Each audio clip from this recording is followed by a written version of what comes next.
Lebanon కు చెందిన militant గ్రూపుల మధ్య జరుగుతున్న పోరులో వేల మంది నిరాశ్రయులుగా మారుతున్నారు. నిత్యం ఇజ్రాయెల్ డ్రోన్లు క్షిపణులతో దాడులు చేస్తుండడంతో అక్కడ నగరాలన్నీ గోస్ట్ సిటీస్ గా మారిపోతున్నాయి. ఊళ్లకు ఊళ్లు ఖాళీ అవడమే కాక భవనాలన్నీ నేలమట్టమైపోయాయి. దక్షిణ లెబనాన్ పై ఇజ్రాయెల్ ఎందుకు పగబట్టింది? లెబనాన్ కి ఇజ్రాయెల్ కి మధ్య ఉన్న వివాదం ఏంటి? Let's watch the story.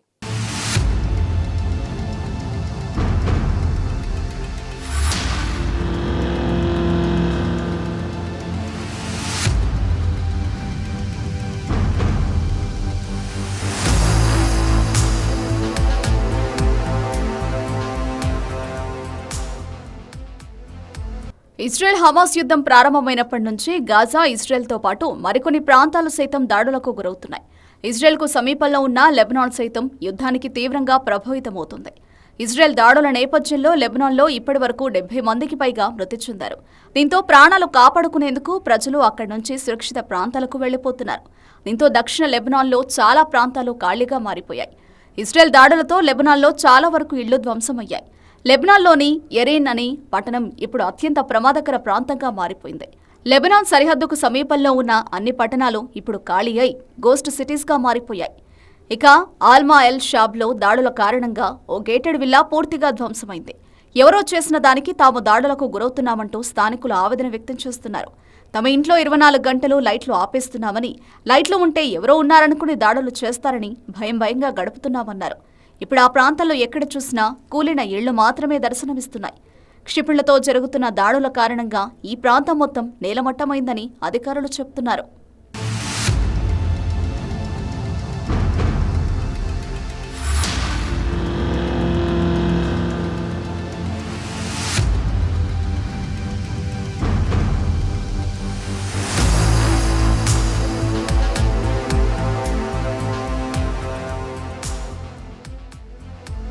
Hamas, Israel మధ్య ఘర్షణ వాతావరణం నెలకొంది. గతేడాది అక్టోబర్ 8న హమాస్కు మద్దతుగా లెబనాన్లోని షియా ఇస్లామిక్ సంస్థ అయిన హిజ్బుల్లా మిలిటెంట్లు ఇజ్రాయెల్పై దాడి చేశారు. దీంతో అప్పటి నుంచి ఇజ్రాయెల్ అటు హమాస్ ఏరివేత కోసం గాజాలో, ఇటు హిజ్బుల్లా మిలిటెంట్ల కోసం లెబనాన్పై ప్రతిరోజు దాడులు చేస్తోంది. ఇక దక్షిణ లెబనాన్లో ఇజ్రాయెల్ దాడులకు 3 జర్నలిస్టులు ప్రాణాలు కోల్పోయారు. ఈ మరణాలకు ఇజ్రాయెల్ బాధ్యత వహించాలంటూ లెబనాన్ ఆరోపిస్తోంది. అయితే తాము జర్నలిస్టులను లక్ష్యంగా చేసుకోలేదని ఇజ్రాయెల్ వాదిస్తోంది. 1978 దురాక్రమణ తర్వాత ఇజ్రాయెల్ దక్షిణ లెబనాన్ నుంచి తమ బలగాలను ఉపసంహరించుకుంది. ఇక చివరిసారిగా ఇజ్రాయెల్, హిజ్బుల్లా మధ్య 2006లో యుద్ధం జరిగింది. అయితే అప్పటి నుంచి లెబనాన్లో శాంతి కోసం పలు సంస్థలు కృషి చేస్తున్నాయి. ఇక ప్రతిరోజు ఇజ్రాయెల్ డ్రోన్లతో దాడులు చేస్తుండటంతో ఇక్కడి ప్రజలు బిక్కుబిక్కుమంటూ కాలం గడుపుతున్నారు. ఏ సమయంలో ఎటువైపు నుంచి బాంబులు వచ్చి పడతాయోనని ఆందోళన చెందుతున్నారు. హిజ్బుల్లా ఫైటర్లు వారి మౌలిక సదుపాయాలని తాము లక్ష్యంగా చేసుకుంటున్నామని, ఉత్తర ఇజ్రాయెల్లోని సైనిక స్థావరాలపై దాడులకు తాము ప్రతిస్పందిస్తున్నామని ఇజ్రాయెల్ సైన్యం చెబుతోంది. అయితే ఈ ప్రాంతం మొత్తాన్ని నివసించేందుకు వీలుకాని విధంగా గోస్ట్ సిటీలుగా మార్చేందుకు ఇజ్రాయెల్ సైన్యం ప్రయత్నిస్తోందని లెబనాన్ అధికారులు ఆరోపిస్తున్నారు.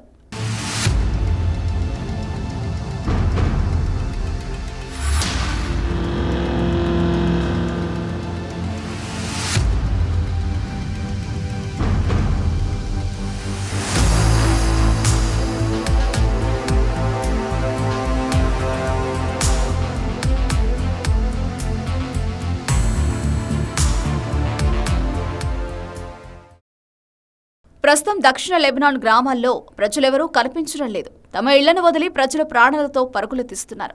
మొత్తంగా 90,000 మంది లెబనాన్ పౌరులు నిరాశ్రయులయ్యారని ఇంటర్నేషనల్ ఆర్గనైజేషన్ ఫర్ మైగ్రేషన్ చెబుతోంది. మరోవైపు ఇజ్రాయెల్ వైపు కూడా 80,000 మందిని సురక్షిత ప్రాంతాలకు తరలించారు. సరిహద్దు ప్రాంతాల నుంచి హిజ్బుల్లా ఫైటర్లను వెళ్లగొట్టే వరకు ఉత్తర ఇజ్రాయెల్లోని ప్రజలను సురక్షిత ప్రాంతాల్లోనే ఉంచుతామని ఇజ్రాయెల్ రక్షణ మంత్రి చెప్పారు. ఇజ్రాయెల్కు 700 మీటర్ల దూరంలోనే లెబనాన్ పట్టణం ఐతా ఎల్ షాబ్ ఉంది. ఇజ్రాయెల్ దాడుల్లో అత్యంత తీవ్రంగా దెబ్బతిన్న ప్రాంతం ఇది.